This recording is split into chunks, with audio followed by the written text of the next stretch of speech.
Hello students, अगर आप हमारे इस चैनल आरबीएस फिजिक्स पर पहली बार आए हैं तो सब्सक्राइब करना ना भूलें, बेल आइकन दबाएं, ऑल करें, जिससे कि हमारे वीडियो के अपलोड होते ही इसके नोटिफिकेशंस आपको मिल जाएं।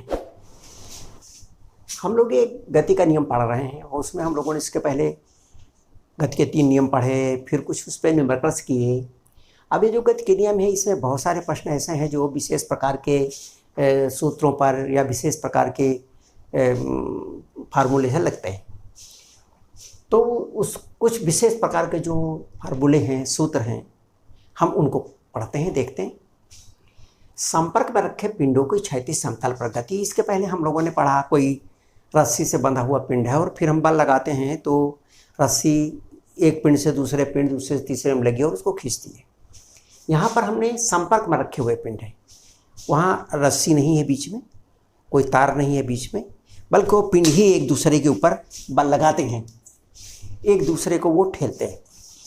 तो संपर्क में रखे पिंडों की क्षैतिज समतल पर गति, ये समतल है, क्षैतिज समतल, और यहाँ पर एक पिंड है।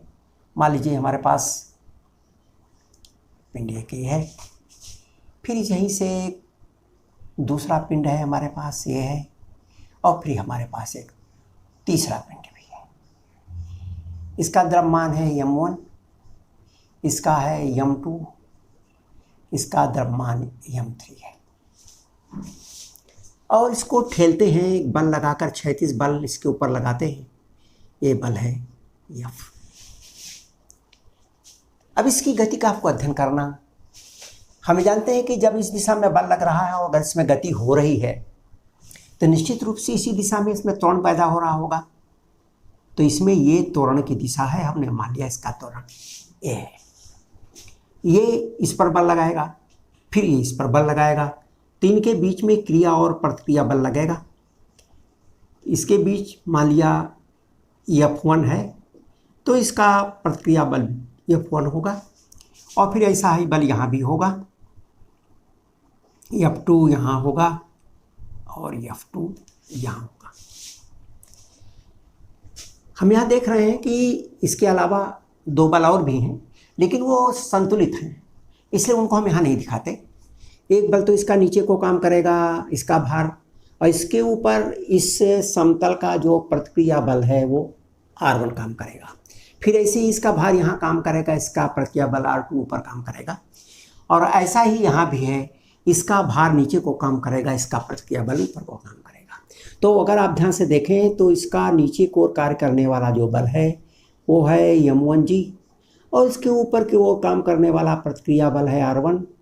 फिर ऐसा ही यहाँ प्रतिक्रिया बल है R2, और यहाँ नीचे को कार्य करने वाला बल है M2G, और ऐसा ही फिर यहाँ प्रतिक्रिया बल है M3G, और ऊपर को कार्य करने वाला प्रतिक्रिया बल है R3।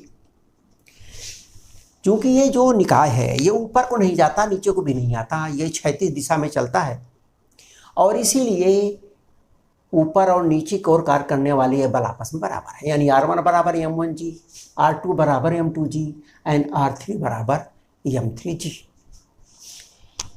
आप यहाँ ध्यान से देखें, हमको इसी की गति का अध्ययन करना है, यानी इसका हमको त्वरण ज्ञात करना। इनके बीच में जो बल लग रहे हैं इन बलों को हम लोग ज्ञात करना है।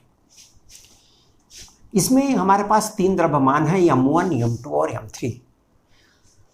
हमने आपको पहले भी बताया है कि जब भी इस तरह का जहाँ पर बल कार्य कर रहे हों, गति हो रही हो, त्वरण पैदा हो रहा हो, तो अगर जितने भी उसके भाग हैं या जितने भी पिंड हैं उसके, जितने भी हिस्से हैं उसके, प्रत्येक का हम अलग अलग उसके ऊपर कुल कितने बल काम करते हैं उसको हम दिखाते हैं, जिसको कहते हैं फ्री बॉडी डायग्राम। तो इसका जो हम लोग बनाते हैं,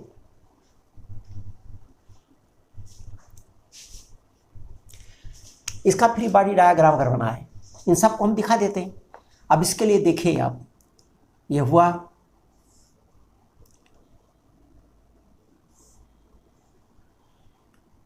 इसका ऊपर की ओर है R1, नीचे की ओर है M1G, इस दिशा में जो बल लग रहा है वो है F, और इस दिशा में जो बल लग रहा है इसके द्वारा प्रतिक्रिया बल वो है F1।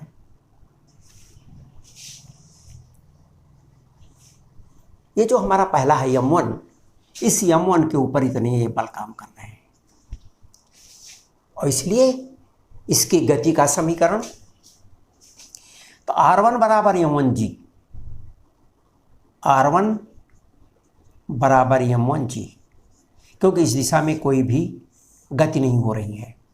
क्षैतिज दिशा में आप देखें तो गति का समीकरण, चूंकि इस दिशा में चलता है और इस दिशा में इसका त्वरण a है, इसलिए F माइनस F1, F इस दिशा में है, F1 इस दिशा में है, दोनों विपरीत हैं। F माइनस F1 ये ज़्यादा है क्योंकि जाती वस्तु इस दिशा में है, यह बराबर हो गया। दूसरा नियम, किसी भी वस्तु पर कार्य करने वाला परिणामी बल बराबर वस्तु का द्रव्यमान गुणे उसका त्वरण।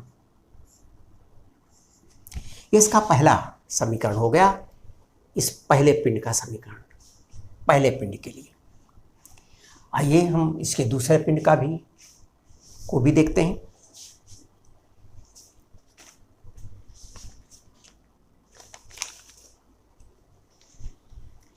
अभी दूसरे पिंड के लिए भी जो हमारा बल निर्देशक आरेख है वो बनाते हैं। बल निर्देशक आरेख इसी को कहते हैं जिसमें बलों का आरेख किया गया है, इसी को हम बल निर्देशक आरेख भी कहते हैं। बल निर्देशक आरेख या इसी को हम कहते हैं फ्री बॉडी डायग्राम, यानी जिसे कहते हैं FBD। तो इसका हम दूसरे वाले पिंड का बनाते हैं। दूसरे पिंड के लिए आप ध्यान से देखें यहाँ, तो ये दूसरा पिंड है, ऊपर की ओर बल काम करता है R2, नीचे को M2G, इस दिशा में इसके ऊपर जो बल कार्य कर रहा है इसको ठेलने का काम करता है। ये है F1 इस पर लग रहा है इस दिशा में, और इस दिशा में इस पर प्रतिक्रिया बल F2 लगता है, और इस दिशा में वस्तु चलती है, त्वरण है। यह हमारा यम द्रव्यमान है M2। तो R2 बराबर M2G, ये तो इस दिशा में कोई भी गति नहीं होती, इसलिए R2 और M2G बराबर है। तो R2 बराबर M2G, ये तो बराबर है, इस दिशा में संतुलित है, ये पिंड इधर जाता नहीं, गति नहीं करता। लेकिन क्षैतिज दिशा में गति होती है, इसका मतलब क्षैतिज दिशा में इसके ऊपर बल कार्य कर रहा है। वस्तु इधर को जा रही है, इसका मतलब ये ज़्यादा है और ये कम है। तो इसका समीकरण आ जाएगा F1 minus F2, F1 minus F2, इधर को काम करती इधर को काम करता है, इसलिए इसके ऊपर परिणामी बल आया F1 माइनस F2। ये बराबर है M2A, क्योंकि इसका त्वरण भी वही है जो इसका है, द्रव्यमान गुणे त्वरण बराबर परिणामी बल। तो यह हो गया इसके ऊपर कार्य करने वाला बल। ये दूसरा ही क्वेश्चन हो गया। अब आइए जो लास्ट वाला हमारा M3 है, अगर हम M3 को देखते हैं, ये M3 है, M3 M3G R3, इस दिशा में इसमें कोई बल नहीं है, केवल एक बल इसके ऊपर है F2 जो इस दिशा में लग रहा है, इस दिशा में, ये इस दिशा में इस पे बल लग रहा है, इस दिशा में जो इसको ठेल रहा है, केवल एक बल है F2, और उसी के कारण इसमें एक त्वरण पैदा हो रहा है A। तो R3 बराबर है M3G, तो इसका जो हमने बल निर्देशक आरेख बनाया उसमें एक ही बल इसके ऊपर कार्य करता है, अब वो है F2। ये दो बल तो संतुलित हैं और इसी के कारण इसमें त्वरण पैदा होता है। F2 = m3e, ये थर्ड हुआ। देखिए हमारे पास क्षैतिज दिशा में ये जो हमारे निकाय है, ये तीन पिंडों का निकाय है, इनके अलग अलग समीकरण हमने ज्ञात कर लिए। इसका समीकरण ये हो गया, इसका समीकरण ये हुआ और इसके लिए समीकरण हमारे पास ये हुआ। हम देख रहे हैं तो यहाँ पर F1 माइनस में है, अगर यहाँ पर देखते हैं तो यहाँ पर F1 प्लस में है, और अगर यहाँ देखते हैं तो यहाँ पर F1 माइनस में है, यहाँ F2 प्लस में है। ये F2 माइनस में, यहाँ F2 प्लस में। हम समीकरणों को जोड़ दें। समीकरण 1, 2 योम 3 को जोड़ने पर अब आप इनको जोड़ दीजिए।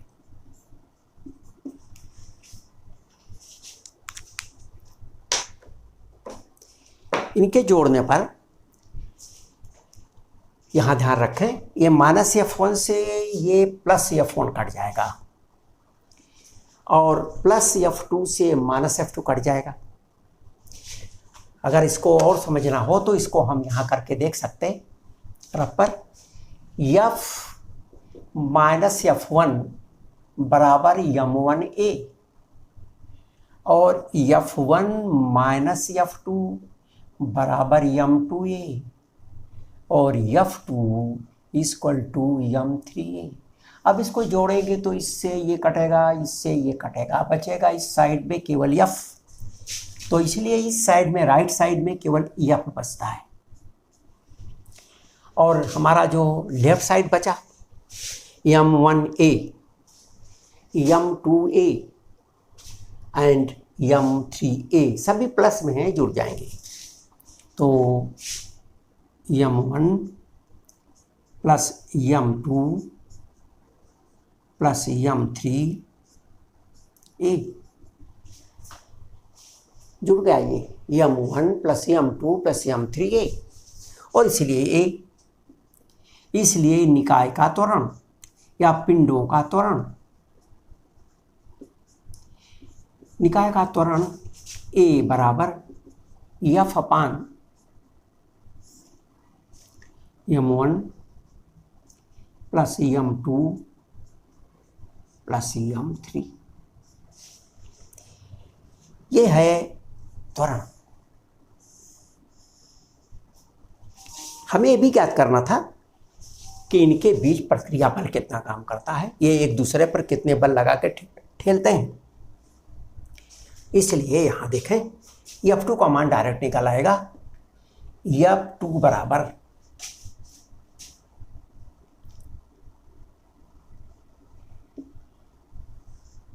समीकरण 3 से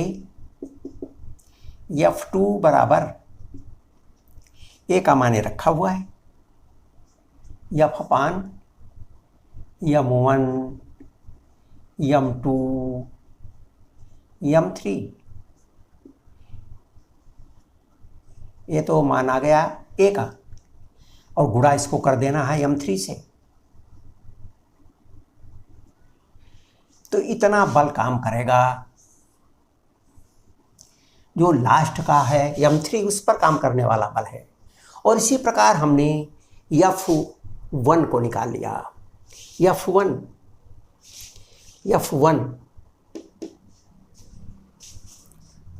समीकरण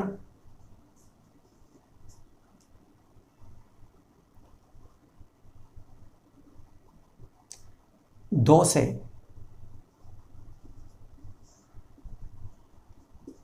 ये समीकरण 2 है। F1 बराबर F2 उधर चला जाएगा और प्लस M2A। F2 का मान निकला हुआ है, ये F2 का मान है F upon m1 m2 plus m3 into m3 और प्लस m2 और a का मान यह है रखा हुआ, रख दें F upon m1 m2 plus m3। आप यहां ध्यान से देखें, F upon m1 plus m2 plus m3, F upon m1 plus m2 plus m3, ये दोनों में कॉमन है। हम इसको बाहर कर लें तो हमको f1 का मान भी ज्ञात हो गया। इसलिए f1 बराबर f अपान m1 m2 m3। ये तो निकल आया बाहर, यहाँ m3 बचा और यहाँ m2 बचा, इसलिए यहाँ बचा m2 प्लस m3। ये है f1 का मान। यहाँ पर एक बात ध्यान देने की है कि जो f1 है वो f2 से बड़ा है। f2 केवल इतना ही है, f2 है, लेकिन f1 f2 से इतना ज़्यादा है, अधिक है। इसका मतलब है कि f1 is greater than f2। तो f1 is greater than f2।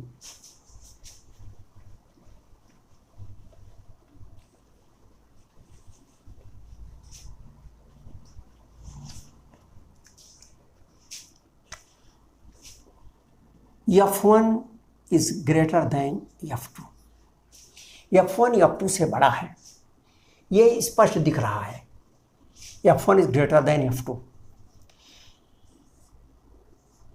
लेकिन एक बात और है कि अगर ये बल f m1 पर ना लगता, m3 पर लगता, तो f2 ज़्यादा होता, f1 कम होता। यदि f m1 पर है और f2 ग्रेटर f1, यदि f m3 पर लगे, अगर इस तरफ बल लगेगा तो फिर इसका मान ज़्यादा हो जाएगा और इसका मान कम हो जाएगा। ये एक ध्यान देने की बात है। अब आइए इसी क्वेश्चंस को, जो हम क्वेश्चन अभी किए, इसको हम थोड़ा सा सपोज कर लिया कि इस क्वेश्चन में संपर्क में रखे हुए जो पिंड हैं, इनमें इनके मान दिए हैं, m1 m2 और m3 के मान दिए हैं।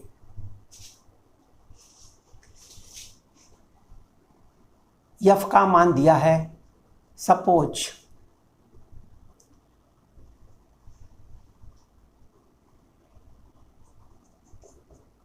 चित्र में त्वरण एवं बल ज्ञात करो।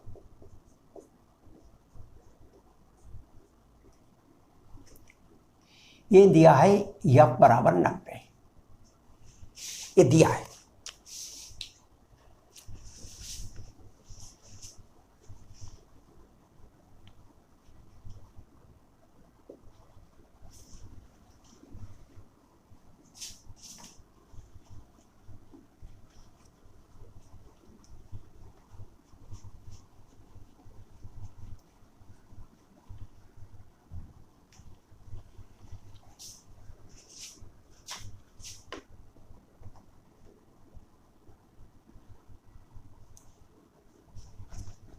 अब यहाँ f का मान 90 दिया, इसका मान 10 दिया है, 10 किलोग्राम, इसका मान 5, इसका मान 15 दिया है और इसका मान 5 दिया है। अब हमें इसका त्वरण भी निकालना है और लगने वाले इन बलों को निकालना है। जो पिंडों के बीच लगने वाले बल हैं वो हमको निकालने हैं। इसके लिए हमने अभी देखा, नियमता तो इसी में हम बलों के अगर द्रव्यमानों के मान रख दें तो डायरेक्ट आ जाएगा, और नहीं तो वैसे भी सीधे सीधे ये इसको हम यहाँ पर निकाल सकते हैं। यहाँ पर देखिए, जो F है यानी सब पर लगने वाला बल है 90, यह है 90। त्वरण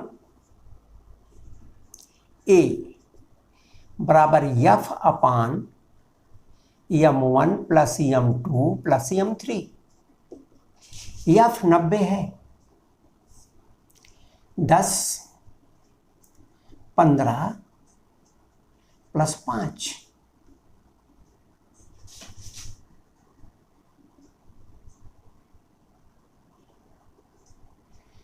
90 न्यूटन बटा 15 10 25 35 किलोग्राम, 3 आया, 3 मीटर प्रति सेकंड स्क्वायर।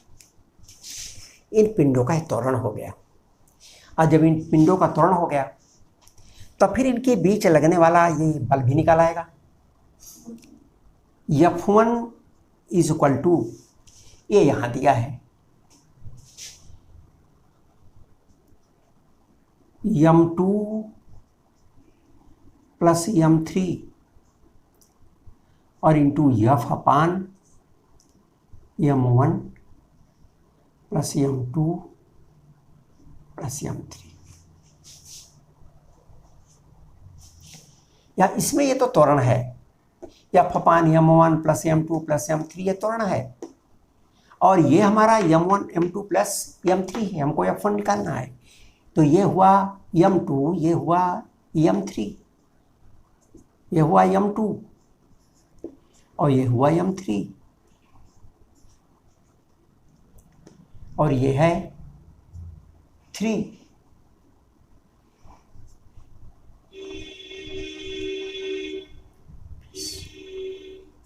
फिफ्टीन और 5 20, 15 5 20 इंटू 3 बराबर 60 न्यूटन।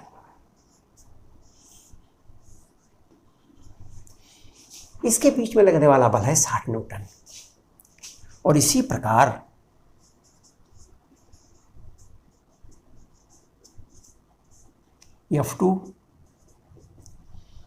F2 बराबर है द्रव्यमान गुणे त्वरण, यानी 5 और त्वरण है 3, 15 न्यूटन।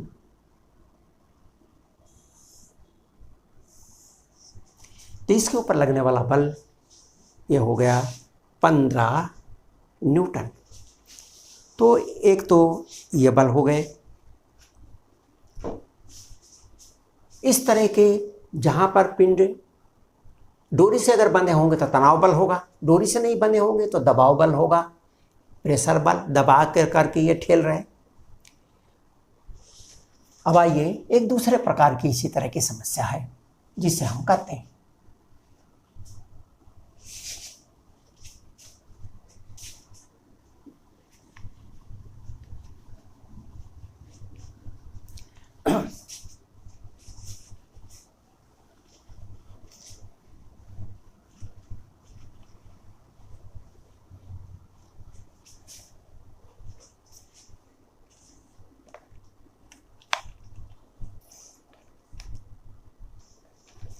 अब मान लीजिए घृणी के संबंधित कुछ प्रश्न हैं।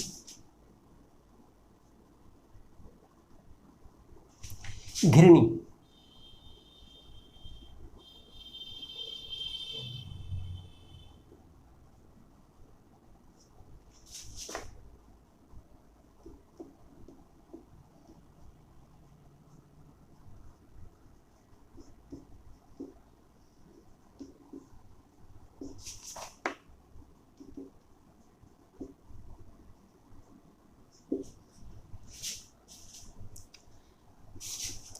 मान लीजिए हमारे पास एक घृणी है।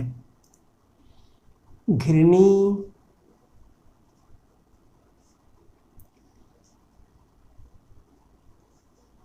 नगण्य द्रव्यमान की है। नगण्य द्रव्यमान की होगी तो डोरी के तनाव में उसका द्रव्यमान नहीं जुड़ेगा। यहाँ पर एक स्थिर स्थित है जहाँ से एक डोरी लगी है और फिर एक घिरनी है।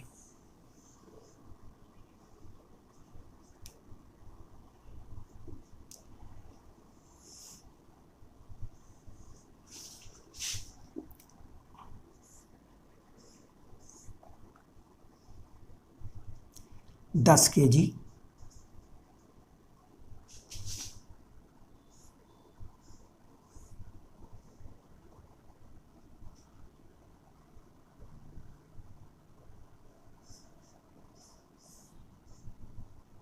पंद्रह kg,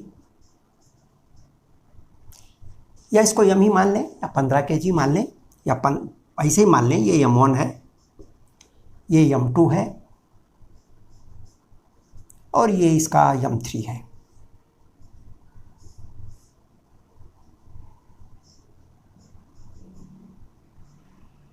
ये तीन पिंड लटके हुए हैं। ये भी रस्सी से लटकाया गया है, ये फिक्स नहीं है बल्कि इस रस्सी से लटक रहा है, इसलिए इसमें भी तनाव होगा ऊपर की ओर और इसको हमने मान लिया कि ये T है। इसका तनाव T1 और वो T1 तनाव इधर भी होगा क्योंकि ये घर्षण रहित है। जब घर्षण रहित है तो जितना इधर बल लगेगा उतना ही बल इधर भी लगेगा। घिरनी नगण्य द्रव्यमान की है तथा घर्षण रहित है।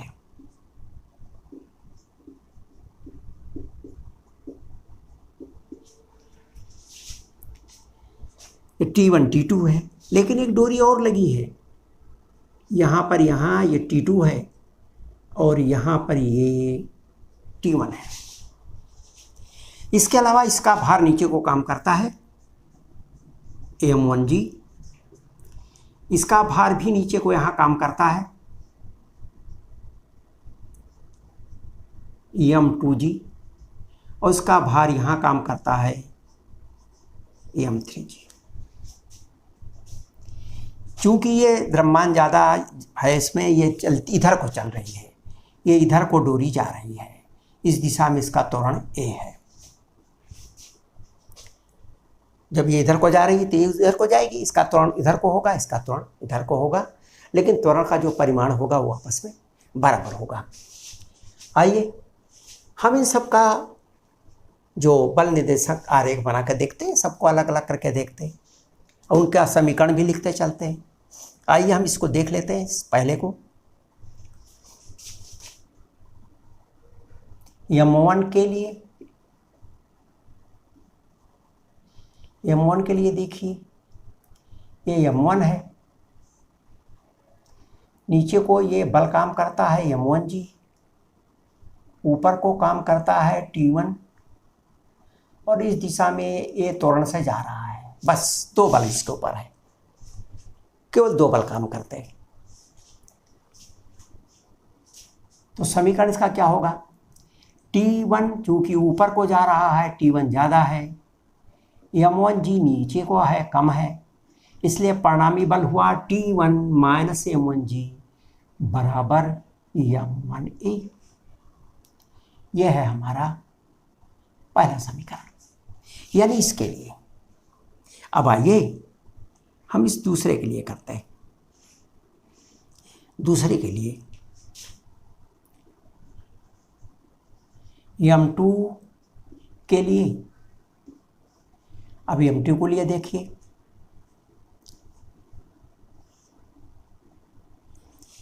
M2 चूंकि नीचे को जा रहा है तो नीचे वाला बल बराबर होगा और ऊपर वाला, नीचे वाला बड़ा होगा, ऊपर वाला छोटा होगा। नीचे को और काम करने वाला बल है M2G और T2 और M2G प्लस T2, ये दो बल नीचे को काम करते हैं इसके ऊपर और ऊपर को काम करता है T1।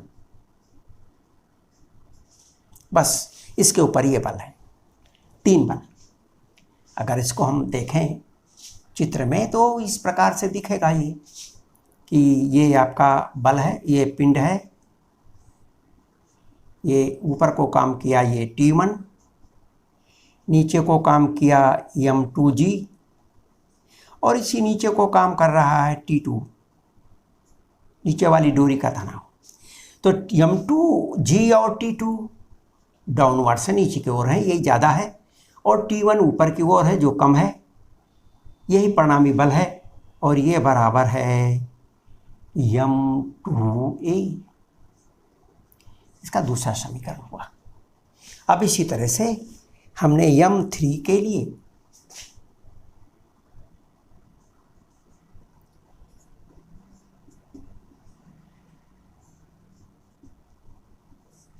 M3 के लिए देखें तो जो M3 है उसके ऊपर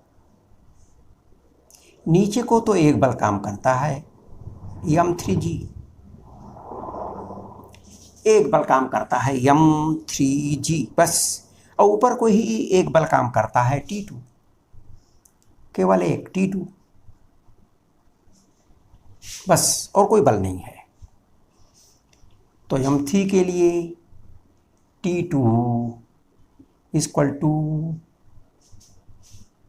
M3G माइनस T2, यही परिणामी बल है।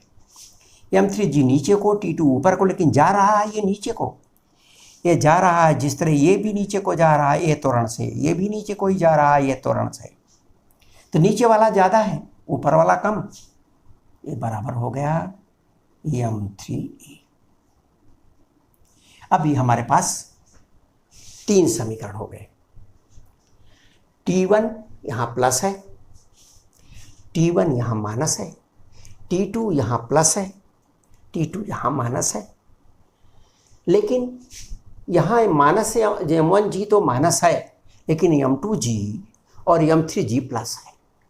तो हम इनको समीकरणों को एक साथ जोड़ देते हैं। समीकरण 1, 2 तथा 3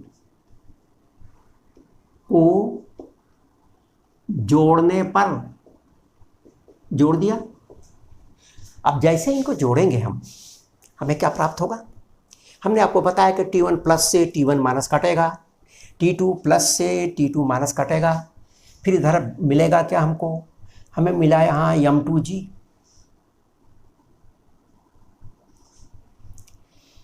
M3G, ये प्लस है दोनों, लेकिन M1G माइनस है। ये तो लेफ्ट साइड में बाएं हाथ की तरफ हमको प्राप्त हुआ। समीकरण के दाहिने हाथ की तरफ M1A, M2A, M3A, यानी ये तो सब में है M1 plus M2 plus M3, M1, M2, M3A, और इसलिए त्वरण, हमको त्वरण ज्ञात हो गया, त्वरण A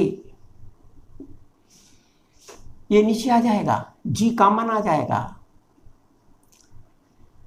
M2, M3, M1 upon M1 plus M2 plus M3 into G, ये त्वरण हमको प्राप्त हुआ। इसी त्वरण से ये गति करेगा, नीचे को चलेगा। अब आइए इनके हम तनाव ज्ञात करते हैं। तनाव के लिए समीकरण 1 में देखें आप, समीकरण 1 से अगर आप समीकरण 1 को देखें, समीकरण 1 से T1 इक्वल टू M1G, ये माइनस है उधर जाके प्लस हो गया, और प्लस M1 और A का मान निकला है, रख दीजिए, M1 m2 plus m3 minus m1 upon m1 m2 plus m3 into g. इसमें g तो बाहर आ जाएगा, g इसमें बाहर आएगा और इससे इसमें हम सबको गुणा कर देंगे तो ये दोनों के नीचे आ जाएगा, यानी g तो हमने इसको बाहर कर दिया, यहाँ भी g है यहाँ भी g है। m1 plus m2 plus m3 इसके दोनों के नीचे कर देंगे,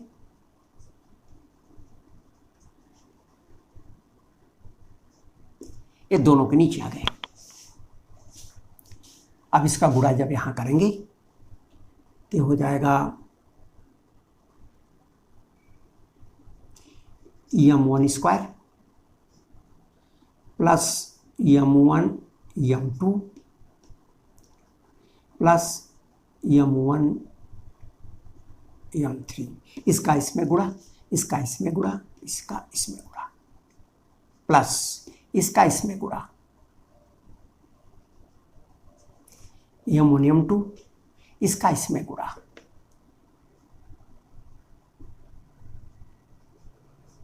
और माइनस m1 स्क्वायर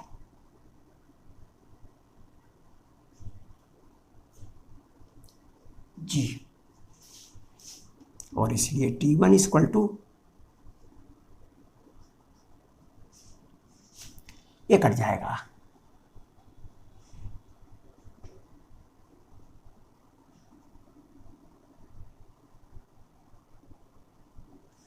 इसमें हमने m1 को बाहर निकाला,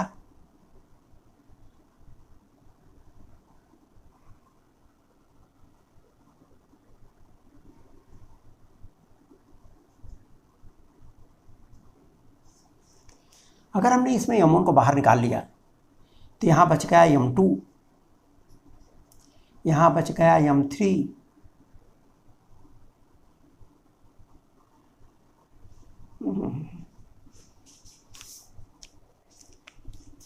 m1 m3 दो बार आया, m1 m2 दो बार आया, हाँ तो दो बार आया।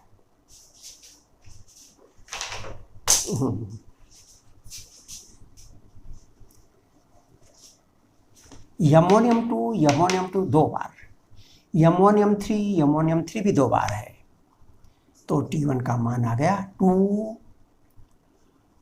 m1 m2 plus m1 m3, m1 m3, ठीक है। अब ये m1 m3 दो बार आया, जिसमें m1 कॉमन है तो ये 2 m1 बाहर आ गया और ये बच गया m2 प्लस m3 अपान m1 plus m2 plus m3 जी।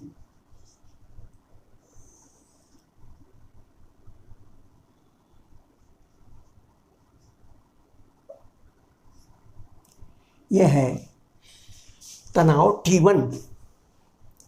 T1 और इस तरह से हम T2 ज्ञात कर सकते हैं। यहां से ये देख रहा है T2 बराबर हो जाएगा m3g minus m3a,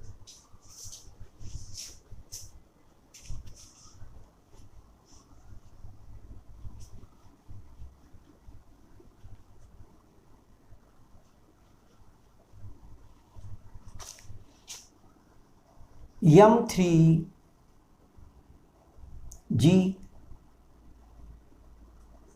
minus T2 बराबर m3a, और इसलिए T2 बराबर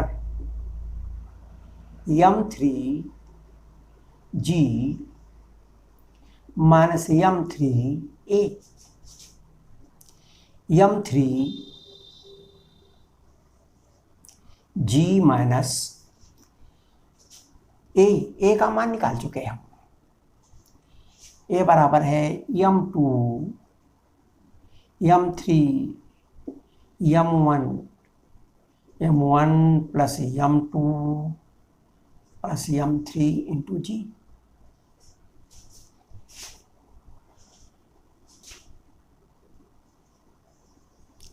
ये आपका आ जाएगा यहाँ जी बाहर, m3g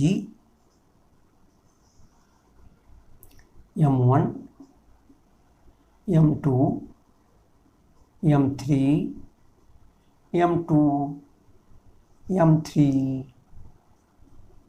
माइनस m1, इधर आएगा m1 plus m2 plus m3, और फिर ये हो जाएगा, माइनस है तो ये सभी के निशान बदल जाएंगे। ये हो जाएगा माइनस m2, ये हो जाएगा माइनस m3, ये हो जाएगा plus m1 upon m1 plus m2 plus m3। ये दो कट जाएंगे, m2 से m2, m3 से m3, और इसलिए ये हमारा T2 का मान आया। T2 आ गया 2m1 m3 2m1 m3 अपान m1 m2 m3 2m1 m3 g। इतना काम करेगा T2, यानी ये T2 का मान है, ये T1 का मान है, और अब हमको निकालना है T। अगर आप ध्यान से देखें तो इसका कोई भी भार नहीं है, और इसलिए T1 बराबर T, T equal to T1 plus T1 बराबर 2T1, और जितना T1 होगा उसी का दूना है T, इसलिए T equal to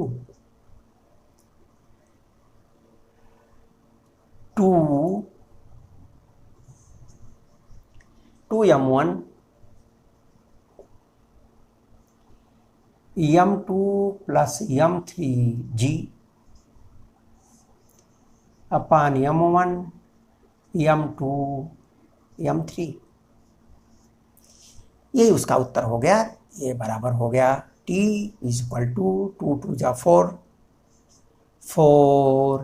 m1 m2 m3 upon m1 m2 m3 into जी। ये घिरनी के ऊपर जो लगी हुई रस्सी है उसका था नाम। इस तरह से हम इसे आराम से निकाल सकते हैं। अब अगर इनकी वैल्यूज दी हुई हो, इनके मान दिए हुए हों, तो हम बड़े ही आराम से कर सकते हैं। अब मान लिया इनके मान दिए हुए हों, आप ट्राई करके देख सकते हैं कि if m1 equal to 10 kilogram, m2 equal to 15 kilogram and m3 equal to 5 kilogram,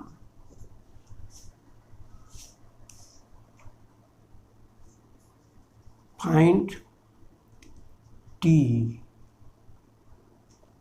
find the acceleration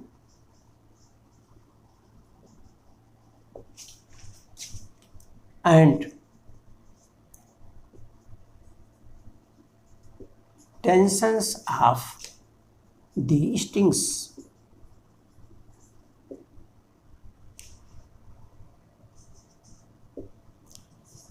try करके इसको देख सकते हैं कैसे हल होगा। चाहे उसको फ्रॉम वेरी बिगिनिंग इसमें चित्र बनाकर और इससे निकालिए, और अदरवाइज इनकी वैल्यूज इसमें सब्स्टिट्यूट करते डायरेक्ट इसकी वैल्यू आपको ज्ञात हो जाएगी। वीडियो देखने के लिए बहुत बहुत धन्यवाद। यदि इस चैप्टर में किसी भी प्रकार का डाउट होता है तो आप हमारे कमेंट सेक्शन अथवा हमारे सोशल साइट पर जाकर पूछ सकते हैं, जिसका लिंक हमारे डिस्क्रिप्शन पर दिया हुआ है।